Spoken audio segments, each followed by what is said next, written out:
Welcome to Real Talk. I am Anne. I am very excited about our guest today. Denise Bard has an incredible story of resilience, hope, and giving back to the nonprofit that changed her life. Our entire reason for doing Real Talk is to make a difference in people's lives, to take life's traumas, losses, hurts, and pains, and to go through life's journey together. Life is hard, and we always try to find ways to make a difference and to help make lives better. Tina is not here today, but Denise, I'm so glad to have you. I'm so excited to be here. You know, one of the reasons I thought you were a perfect fit for our show was your mission and your story. You have taken what happened and turned it into something powerful. You are making a difference, and I can't wait to bring your story to our listeners. Denise, you spend your life speaking and fundraising for a group home that made a profound impact on your life. Can you take us back to the beginning of your story and share how this organization played such a pivotal role? I mean, where does your story begin? Oh, well, at birth. Okay. I'm a product of two drug addicted teens, and I was brought into, I hate to say raised, because I think, and you'll understand in my story, that other people raised me in a way that I'll explain later. But I was in my maternal side, so my mother's side. She was addicted to cocaine. So obviously that's a really heavy drug to have an addiction to. And I spent my childhood up until about, well, I think all the way until high school, back and forth into kinship care. Okay. But anytime I was with my mom, there was a lot of uncertainty, where are we staying? Where are we eating? I've had people tell me later in life how when they saw me, I was dirty, like never diapers changed. I mean, it was pretty bad. One of the things that I do share vulnerability wise is that her drug addiction had her take me to places that she should never have taken me. And it was, well, I guess a form of payment, if you want, to allow her to get her highs. I think that's the hardest part of my past, that I think a lot of people share a past like that, but nobody talks about it. So it's something that I do share now because I think it's important to tell people that they're not alone. I obviously face a lot of other abuse, physical abuse, neglect, mental, everything. And I was 12. My mother got custody of me again, full custody. And I lived with her for 2 years before I just couldn't do it anymore. And I did try to take my life. I took pills, crushed them in water, and I started to drink. But after that first sip, I stopped. And a lot of people will say, were you scared to do it? No. To be honest with you, the reason why I stopped was that I knew that she would play victim. I knew that the family members would play the victim, and I would be so angry because I'm the victim. Do you know what I mean? And Right, I didn't right. want that. Right. But I told a friend at the bus stop that morning, and I knew she would tell the school. And so she did. She did, and the school called me down, and then they called the police, and then they called her, and of course she came in acting like she's the victim. And I just told them, I said, I'm not going home. I don't care where you take me, but I refuse to go there. So, I'm either going to run or, whatever it took. I just was not going back. Was she still using at this time? Not illegal drugs. She had changed her into prescription drugs. So She had gone through the program. That's how she got me back. She went through a number of drug rehabs, but at that point had shown the court that she was capable enough to be a parent, which, it frustrates me to this day about that. But can I ask you a couple more questions? Did she use while she was pregnant with you? Well, the belief is yes. I have some, I guess, some medical conditions that there was not enough studies. I was born in 1975, so there wasn't a lot of studies about the consequences of taking the drugs. Now we know about, alcoholics and whatnot.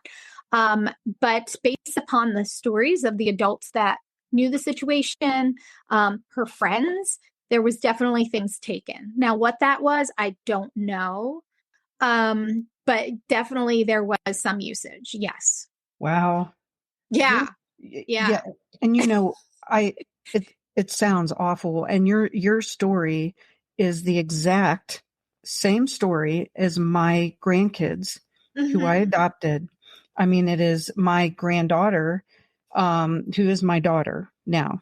I adopted her, but she was, all three of my kids, bio mom used while she was pregnant with them. Yes. But my daughter especially was affected with the same thing. She actually had bloody diapers and stuff because she was never changed.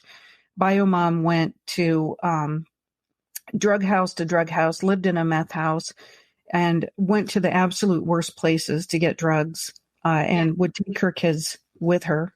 Yes. And my daughter ended up being exposed to meth. She actually put her hand on it because they were making meth and put it in her mouth, and then it went into her system, and she's had to have surgeries and stuff because of it, and she's got toxic brain because of it, which, it's just, I just really feel for you because, and you also are giving me a lot of hope because look at you, look what you're doing.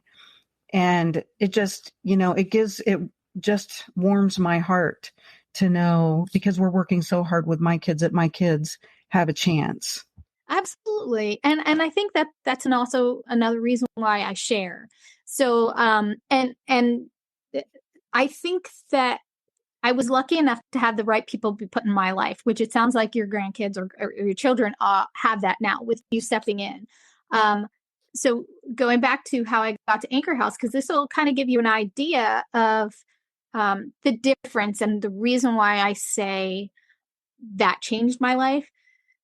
So after I had attempted and I went to school and all that, they took me to this shelter for runaway and abused youth. It's, at least that's how we called it, a group home for runaway and abused today. And it maybe perhaps had been this the whole time, but at that time in 1989, that's just how we looked at it. But it's a shelter for runaway, abused, and homeless youth in Trenton, New Jersey. And that's where I'm from. And when I talk about my story, I say that I went in as being something and I came out as being someone, because I had always been the product of, whatever. If she needed drugs, I was that. I was the thing that she would take anger out on. I was the thing that she would tell me she didn't want. She hated me. No one would want me. So it's always I was just something. Mm-hmm. And then going into Anchor House was life-changing. And a lot of people don't understand that. So I say when I walked through the doors, it was the first time I felt safe. And that's a difficult thing to tell people for them to understand, because it's a hard thing to put into words. And the best, thing I could describe is it's like being terrified or afraid every single day and every single minute. Finally have a place where you didn't have to worry about the next minute. Man, I remember that breath. Like, I remember just inhaling and just absolutely feeling that safety. And it was the first time. And the first person I met was my caseworker, Michelle, who I am so fortunate to still have her in my life today, which kind of shocks me because of my craziness over how many years I've known her. But she has always been by my side. And she was the first person to give me a hug that I am telling you, no one else hugs like her. I hadn't ever experienced that.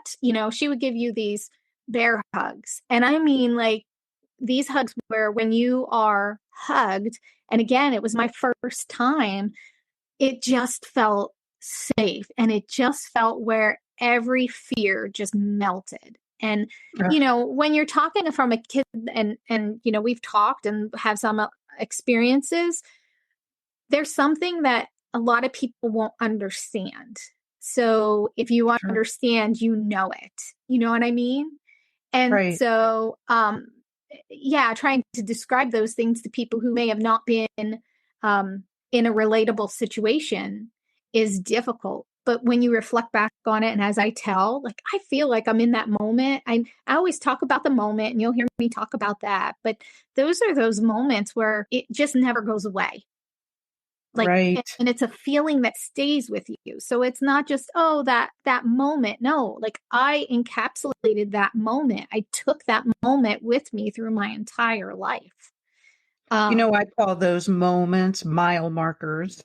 Yeah, And it's yeah. it's like a time in your life where you just felt the trajectory of your life going in a different way, like in that Oh, very second. absolutely. I mean, absolutely. I was learning things there. I say it's a lot of really new experiences. As kids, we grow up with families, and I say we, I mean, I have my two children, and you want them to just be kids. You want them to experience things just, in a safe setting and an environment that there isn't walking on eggshells. And Mhm. so I got to experience so many things as a first, and I was 14. And Wow. so at that point, they were really big milestones, mile markers, these 30-second moments. And so I brought them with me as I've grown through the years. But it wasn't just, for me there. I obviously had all these first, but there were things that I learned while I was there that have followed me and have been the reason I have been able to break the cycle, create my own story instead of somebody else's story. Mhm. And that was from my case manager, Michelle. There's three things that she always told me. And first of all was that what happened to me wasn't my fault. And here's the interesting thing about that. And I really want to point this out is that I grew up being told that no one would ever believe me. And if I said anything to anyone, they're going to think things about me. They're going to say things about me. And so as a kid, you want people to like you. Mhm. And, even still to this day, you want to be someone who is liked. You want to be the people pleaser. And so that completely silenced me. And even when I was given the opportunity while I was there to be able to share that fear was so much because I was so afraid of losing her because she was that first person to, you know, make me feel loved, make me, all the warm and fuzzy things.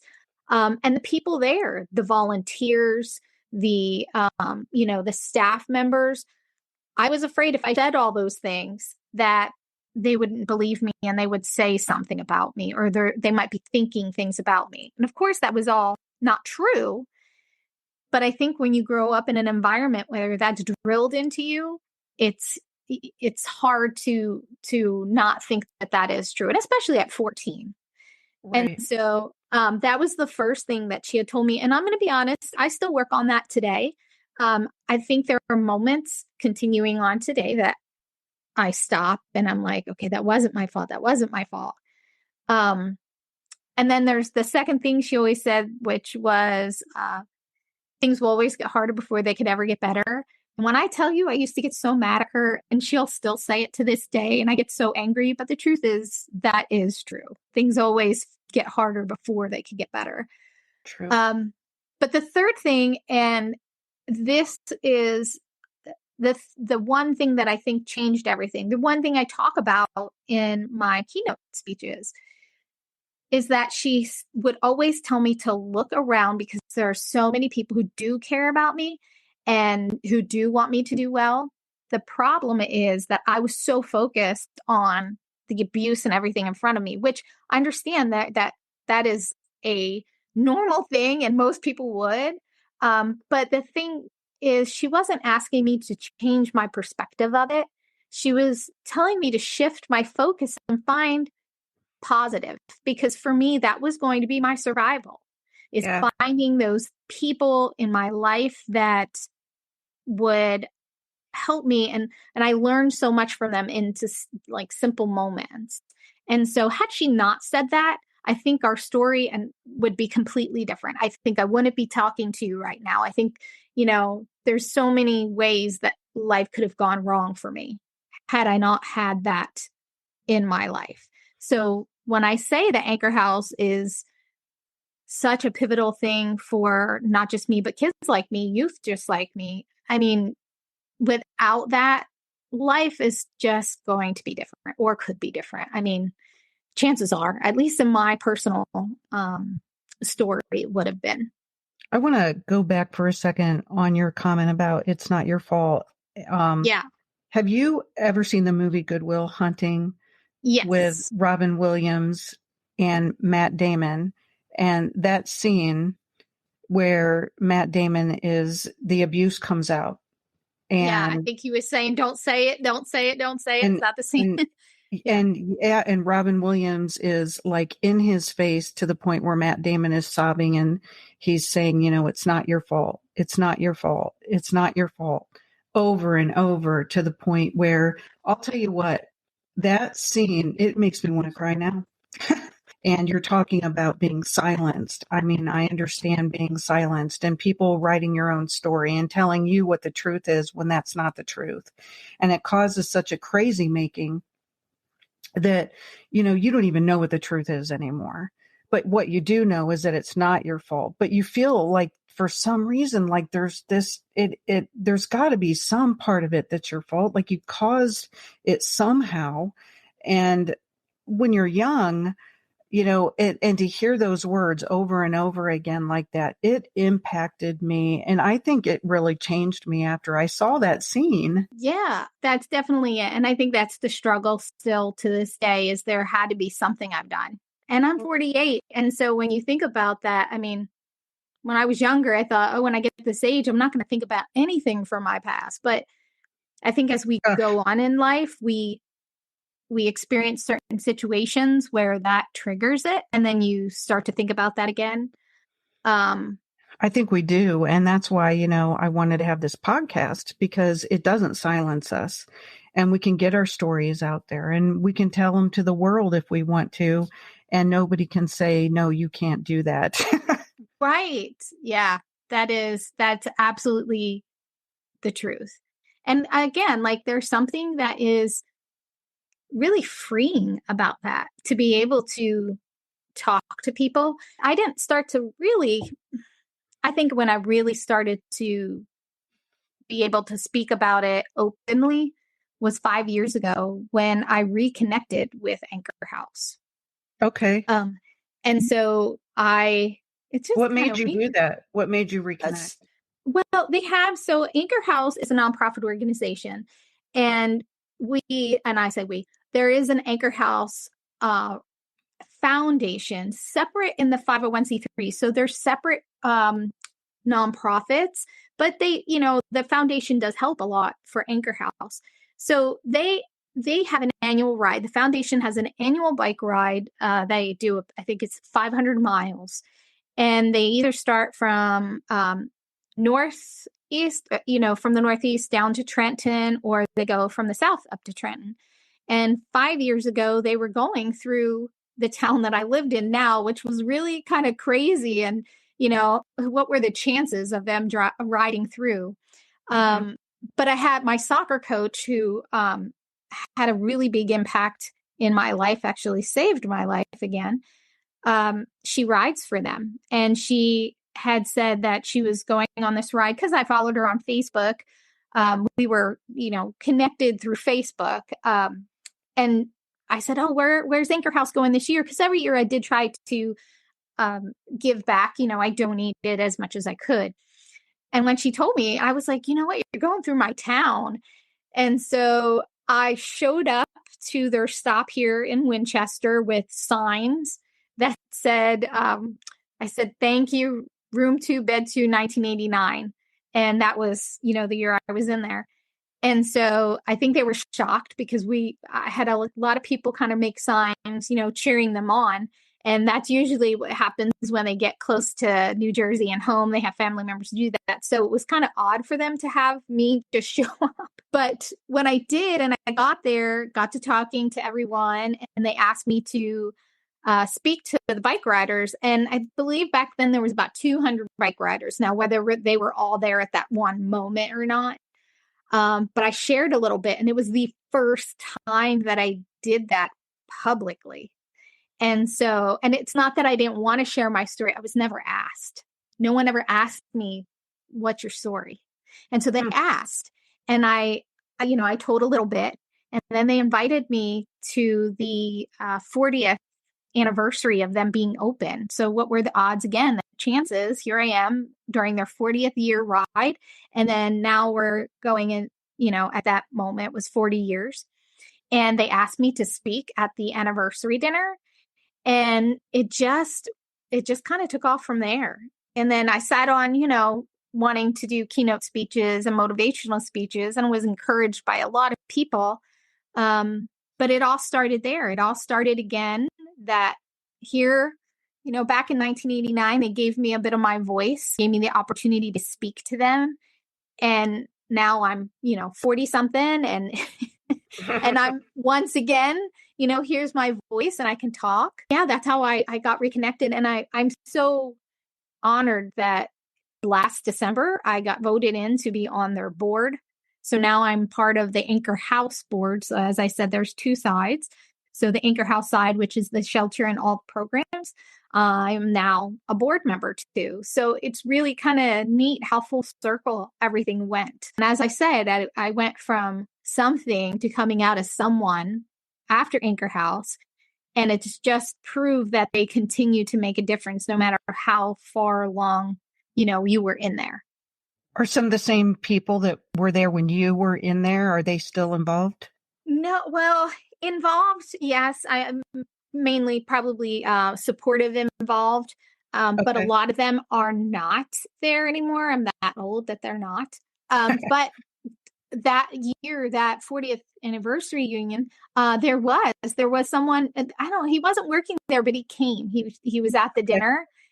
And his name is Dave Brown. He was one of the counselors there, and I drove him nuts. I think all the kids used to write notes, because back then that's what we did, wrote notes. Sure. There was no texting, no anything. Right. We'd write these silly, stupid notes back and forth, and but that was kind of really fun to be able to see him at the anniversary dinner. How many years ago? But there was an executive director that was at Anchor House when I was there, who I saw again at the anniversary dinner. And we just had a 45th anniversary dinner about 2 weeks ago, and she was there again. So not so much as they were working there, but they were definitely still involved in being support and cheerleaders and what have you. So that's been pretty interesting. Have you seen that lady that gave you that hug? I do. She doesn't. So she lives currently in North Carolina, but I stayed connected with her since I was 14. Obviously, when I was still in school, it was a little difficult. The control of my mother and my grandmother was anybody that was helping me or, anything important to me was pushed away, not allowed to come near me. It was very toxic. But after graduation, she had lived in was Chicago, and I went out to visit her. I mean, I love her to death.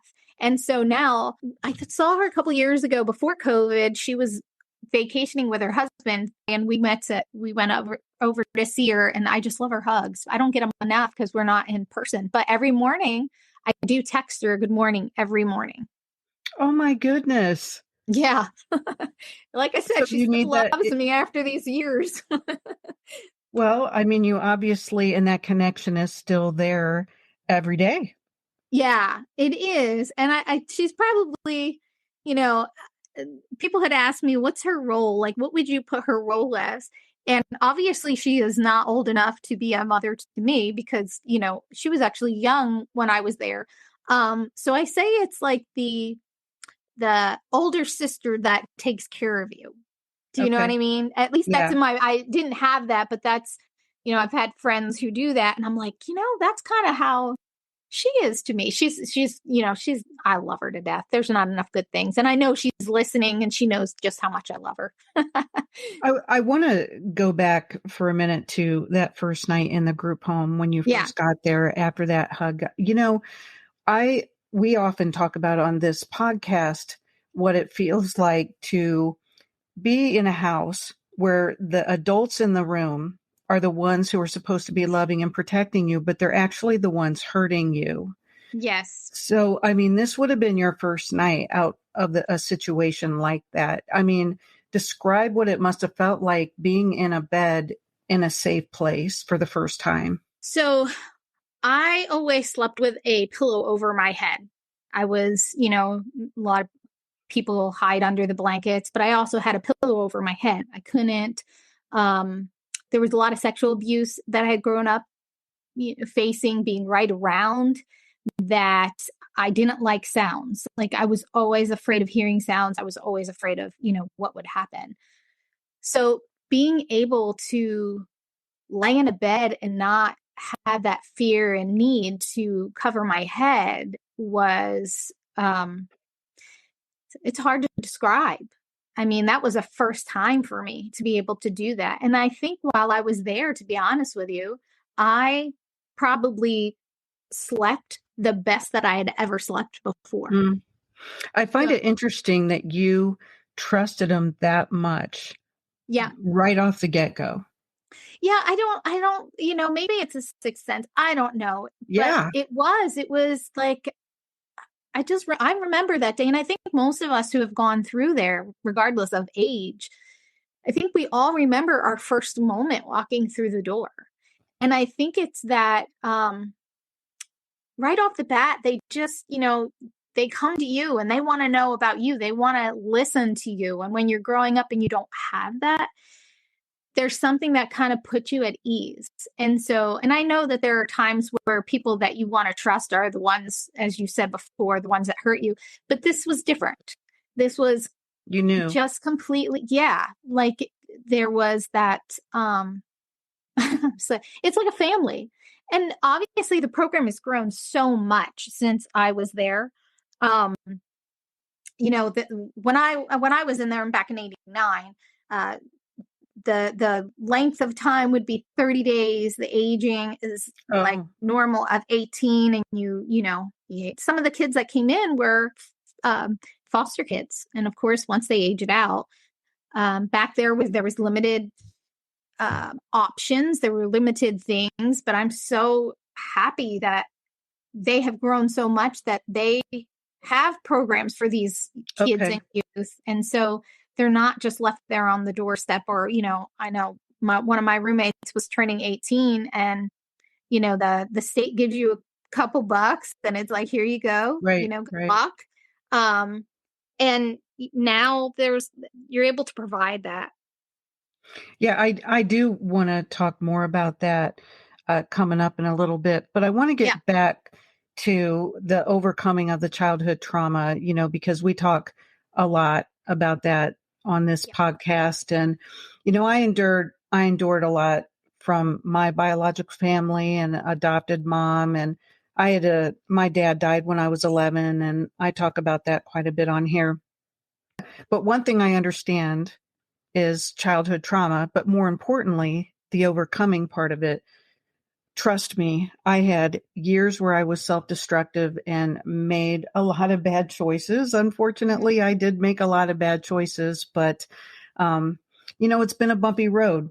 And my entire purpose in life now is to help others overcome their trauma. So can you talk more about your resiliency and helping others carve their new path of hope? So things that helped me be resilient is from learning how to shift that focus. I guess where I found resiliency was by the people that came into my life. Okay. I found that obviously Anchor House was the beginning of finding that resiliency. The mission is that we are the anchor in the storm. So I learned that, and my resiliency comes from those moments I received by teachers, because obviously as a child, my only source of safety was school. And I had these teachers, in my life, and those little moments that they gave me really are the reason why I have been able to overcome. I always say still overcoming, because I think we have work to do into our entire lives. But what I got from each of those innocent moments was something that helped me face adversity. And so I'll explain that. So I had, as I said, my mother would blame me for a lot of things. I'd face a lot of, physical abuse and obviously the sexual abuse, but that's hard to, go by. But when I went back to her when I was 12, I still faced that. You're not worthy. You don't matter. I hate you. No one wants you, all those things. So you didn't feel that love. You didn't feel that part of you that you need in order to grow. Mm-hmm. And so for me, it was these moments I got from from teachers. So I'm going to give you 3 examples and I say this with all honesty, that this continues to help me. These moments continue to help me, to make me, a better person, a wife, a mom. These are the reasons why I could look out my window and look at my house and know, God, I'm here because of. And so aside from my caseworker, who, again, the pure unconditional love has driven me beyond some of the darkest days. I had an 8th grade teacher. She was my favorite teacher, Miss Camiotti. And she wasn't my favorite teacher because of her subject, because I sucked at math and she was the math teacher. But she actually worked or volunteered at Anchor House. And while I was there, she helped with transportation, because a lot of the kids that were there were coming from different areas and different school districts. So that was a challenge to get kids to their schools. And so for me, and the reason why, or for me, and the fact that she was volunteer there, it kind of made it easy. I would get my, rides back and forth. And I wish this is one of the things that, like, I have that regret. I wish that I felt comfortable enough to tell her what was going on. And I wish I remembered those trips back and forth, but I don't. But the one thing that stands out in my mind and has helped me is there was a day that someone came in to see her. And I was at my locker, which was right across the hall from her classroom. And I was, digging out books. And I remember her calling me over. I had long curly hair. I don't have long hair anymore, but I had long curly hair. And I remember her pushing my hair off my shoulders and then her placing her hands on my shoulders and introducing me to him as, "This is my Denise." Those simple words. Wow. Again, this goes back to that 30-second moment.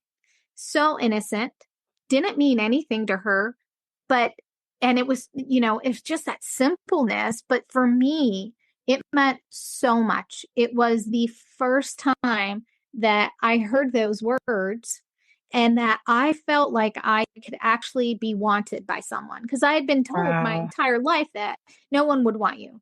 And now I have this person who said these words to me that I was like, holy crap, and I learned in that moment what it felt like to feel wanted, to be someone's. And I know, again, it was an innocent moment. It wasn't what she meant, but it's what she said. And I will say this, I heard this one time. Somebody said, people hear what they need to hear in that moment. Mm-hmm. And I expand that to say that, and I'll use kids will hear what they need to hear in that moment, and they will feel what they need to feel in that moment. We're going to end part 1 right here. I apologize because I know she just finished the first of 3 30-second moments that really changed her life, but there's 2 more, and there's a lot more even after that. So you need to stay tuned and spread the word, subscribe, let people know about our podcast, follow us. Go on Facebook, Real Talk with Tina and Ann, and follow our podcast, because this is some really good stuff. And it's stuff that a lot of people are not talking about. And we want people to know about Anchor House in New Jersey. So we want everybody to get a lot out of this podcast. We really appreciate you. We love you and thank you for listening. And we'll see you next time.